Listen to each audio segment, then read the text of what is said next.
আজকের গল্পটির নাম চন্দ্রাহত ছায়া, এক হরর কাহিনী।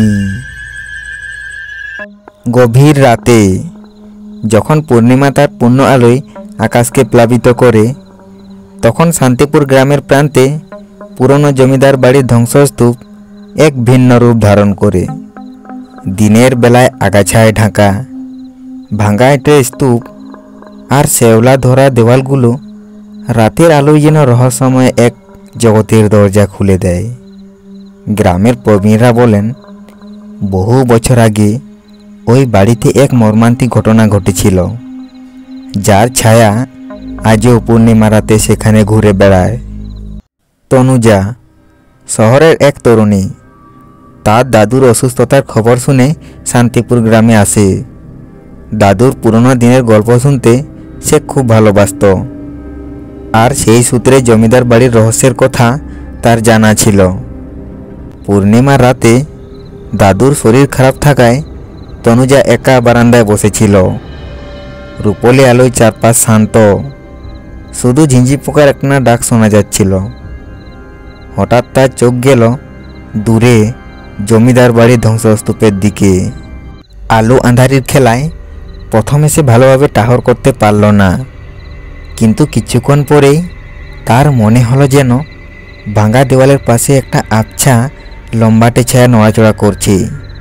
প্রথমে সে ভেবেছিল হয়তো কোনো বন্যজন্তু হবে, কিন্তু ছায়াটা নড়াচড়া কেমন যেন অস্বাভাবিক, সোজা হয়ে দাঁড়িয়ে স্থির, আবার হঠাৎ করে যেন মিলিয়ে যাচ্ছে।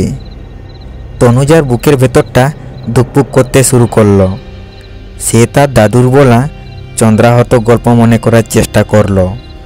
কথিত আছে, পূর্ণিমার রাতে সেই জমিদার বাড়ির শেষ বংশের অভিশপ্ত আত্মা নাকি বেরিয়ে আসে, একা দাঁড়িয়ে চাঁদের আলোয় দীর্ঘশ্বাস ফেলে। সে সাহস করে বারান্দা থেকে নেমে এলো। পূর্ণিমার আলোয় পথঘাট স্পষ্ট দেখা যাচ্ছে। জমিদার বাড়ির দিকে যেতে যেতে তার পায়ের তলা শুকনো পাতা মচমচ করে উঠছিল। সেই শব্দ যেন রাতের নীরবতাকে আরও প্রকট করে তুলছিল। ধ্বংসস্তূপের কাছে এসে তনুজা থমকে দাঁড়ালো। ভাঙা দেওয়ালের ফাঁক দিয়ে ভেতরের দিকের অন্ধকার দেখা যাচ্ছে। ঠান্ডা বাতাস তার গা ছুঁয়ে গেল। হঠাৎ তার নজরে পড়ল একটা আবছা ছায়া যেন একটা ভাঙা থামের পাশে দাঁড়িয়ে আছে। ছায়াটা লম্বা, তার কোনো স্পষ্ট অবয়ব নেই, শুধু পূর্ণিমার আলো ভেদ করে আসা একটা কালো ধোঁয়াশার মতো। তনুজা ভয়ে চিৎকার করতে গিয়েও থেমে গেল। তার মনে হলো যেন কেউ তার দিকে তাকিয়ে আছে, যদিও ছায়াটার চোখ বা মুখ কিছুই দেখতে পাচ্ছে না। একটা হিমের স্রোত তার মেরুদণ্ড দিয়ে নেমে গেল। ধীরে ধীরে ছায়াটাও নড়তে শুরু করলো। মনে হলো যেন কোনো অদৃশ্য শক্তি তাকে টেনে নিয়ে যাচ্ছে। ছায়াটা ভাঙা দেওয়ালের দিকে এগিয়ে গেল, আর তনুজা মন্ত্রমুগ্ধের মতো সেদিকে তাকিয়ে রইল। হঠাৎ ছায়াটা ঘুরে দাঁড়ালো। সেই মুহূর্তে তনুজা যা দেখল তা কোনোদিন ভুলতে পারবে না। চাঁদের আলো ছায়াটার মধ্যে যেন দুটো আগুনের মতো চোখ জ্বলজ্বল করে উঠল। সেই দৃষ্টিতে ছিল গভীর বেদনা আর তীব্র যন্ত্রণা। ভয়ে তনুজার গলা শুকিয়ে কাঠ হয়ে গেল। সে আর দাঁড়িয়ে থাকতে পারল না। এক ঝটকায় পিছন ফিরে সে দৌড়াতে শুরু করল। তার মনে হচ্ছিল যেন সেই চন্দ্রাহত ছায়া তার পিছু ধাওয়া করেছে। দৌড়াতে দৌড়াতে কখন যে সে বাড়ির উঠানে এসে পড়েছে তা সে নিজেও জানে না। হাঁপাতে হাঁপাতে সে দরজার কাছে গিয়ে কড়া নাড়তে লাগলো।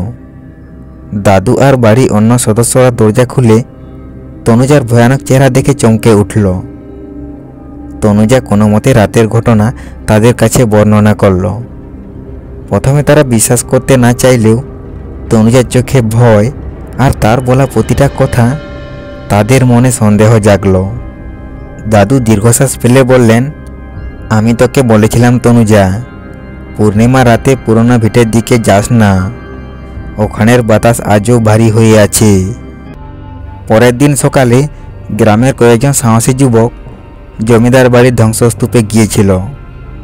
তারা সেখানে কিছুই দেখতে পায়নি, শুধু পুরনো দিনের ভাঙা ইট আর আগাছার জঙ্গল।